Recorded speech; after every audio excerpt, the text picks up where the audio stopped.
Well, for obvious reasons, we didn't get to talk to this guest during our week at spring training because he wasn't a member of the San Diego Padres at the time. So an official Bennett Woods welcome to Dylan Cease. It's great to have you on the show finally. Thank you. Appreciate it. So how was that time for you, joining a team last minute? They're already on their way to Korea by the time you get traded. Kind of just walk us through that entire experience of moving from the White Sox to the Padres. Yeah, it was logistically a little bit stressful, but it was exciting at the same time, and I knew the Padres had a ton of talent and was, from everything I heard, was a good organization. So once we got past the figuring out how to pack up and get to Korea and all that, it was pretty good. You know, I went to college in Chicago. I love that city. The South Side's amazing. White Sox fans are crazy. And now you get traded to San Diego, which is, I've been here 14 years. Also a pretty great place to live and play. What's been the most remarkable difference, I guess, about the two? Well, I haven't had a ton of time to really explore San Diego, so I'm still kind of figuring out where everything is and what the spots are. I don't know. I don't know if I have a great answer for that, to be honest. The crowds in Chicago dwindled a little bit, and then you come here, and the crowds have been bananas here at Petco, even like on a Tuesday night. Got to feel special when you take them out. Yeah, absolutely. I mean, that much energy and that much, I guess, excitement and care really is, to me, very motivating. You're obviously off to a fast start this season, and some people say Petco is a great pitcher's park. Others say this change of scenery is a good thing. What would you kind of attribute to the good start to your season this year? Yeah, it's probably a couple things. I feel like I made a really good mechanical adjustment in spring training, and then have just kind of carried that. And then, pitching here doesn't help, and then having a great defense behind me doesn't help, and having a good pitching coach and good analytics and all that. I mean, it's all kind of goes together. Ruben loves when we talk about him in interviews, so I'll give you a chance to speak highly of Ruben Niebla, who we love and is just the greatest guy. But how special is it working with him every day, and what has he helped you accomplish? Yeah, it's great. I think it really only took a couple weeks to build that trust to where now when he says something, it's like, all right, let's work on this. So, he's always got really good information, and he's been awesome to work with.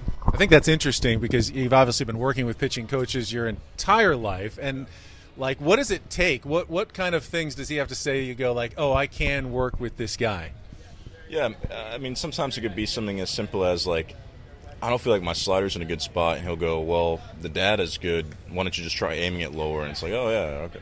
It's like simple things like that where sometimes you can overthink it, or sometimes you can, think something and the numbers say something else. So it's just kind of keeping you on the right path. I know the mental part of your game is something that you're very, very involved with, and I know in any level of baseball, if the brain gets going too fast, the body speeds up, the body slows down.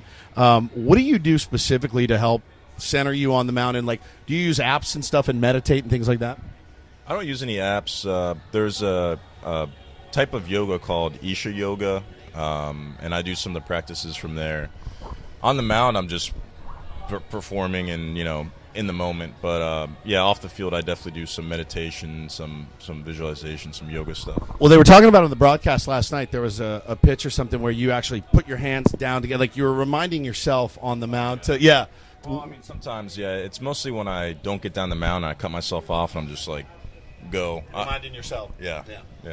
What do you make of the talk about the velocity and contributing to pitching injuries? Obviously, you're one of the high velo guys in the league. You have to see the guys who are around you, a lot of them having to go through that. What's your philosophy on that? Is it something that you worry about? Is there anything you can do about it, do you feel? I don't really have a philosophy on it, and I don't worry about it because I don't want to live my life like that. It makes sense, more power, the more risk, but I guess it just is part of, comes with the territory. I want to talk about some of your interests outside of baseball because I do find it fascinating. I know you did a sit-down with Mary Lou's. You talked about your love of disc golf. So, all right, the obvious question is, do you play real golf? I haven't played a whole lot of real golf. I have before, but it's not something I ever really got into. You're like one of the 4 pitchers maybe in the big leagues. It's not that's not like a +2 handicap. I know. It's I think I missed my window. Disc Too late golf now. is actually harder. Cause It is when harder. we play at Goat Hill, we have our tournament coming up. They also have a disc golf course. I've tried it. It is really tough. It's really That's hard. It's a challenging sport. I mean, what's the key to good disc golf? I haven't figured that out. You own courses, but you haven't figured it out yet. No, I'm on like the I'm on the entrepreneur and just that side of it with my buddy Paul and all that right now. So I've never gotten good at disc golf. I'm better than somebody who's never played before. So if you saw me play, you'd be like, man, that guy's not bad. But if you actually knew, you would think I'm horrible, which I am. So that's some. So, but the other thing, I mean, you clearly are a guy that just enjoys doing the things that you love to do without worrying about excelling at them all the time, other than pitching, right? Like, this is something you enjoy. How about this love of painting? Now, I saw that you got into art. Are you into art? Or are you into making art? I guess both. I like watching like YouTube documentaries on different artists and different paintings and like what was going on and the history behind it and this and that. Who are some that are your favorites, artist-wise? I like Joan Myro, Kandinsky. I just learned about him recently. He's great. Have you seen Mark Rothko? Oh yeah. Oh, incredible! I'm not the biggest fan of Really? Oh man, it's like people go back and forth on him. Well, I just feel like, and not to, who am I to say this? But to me, I just think I guess I like a little more flair, and his stuff is just it's colors, which is great, but not. I don't know. You know what I'm saying? Feek one sold for like $80 million. So You're not quite there yet, but would you consider a purchase like that at some point? Yes, I mean, pitching's a Rothko. not a bad sport to be in right now if you ever do want a nice art collection.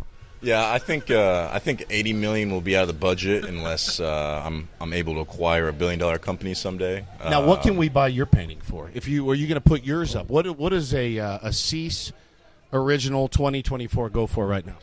That's a good question. I've never sold one. I would definitely be down to do it, but I don't know. That's kind of like a trap question because I could say something. Too high, too low. I could say something. I can sound like a douchebag. It's like this guy's been painting for a year and he's gonna try to get $20,000 for his, So I don't know. Whatever. Maybe we'll send it to auction. Let people that'd be a good idea. That'd be a good idea. Well, we do a Christmas and holiday show. We'd be happy to auction it off for you to some family that needs a Cease hanging over their fireplace, man. Really appreciate the time today, Dylan. Great getting to know you. Yeah. Thank you. Appreciate it.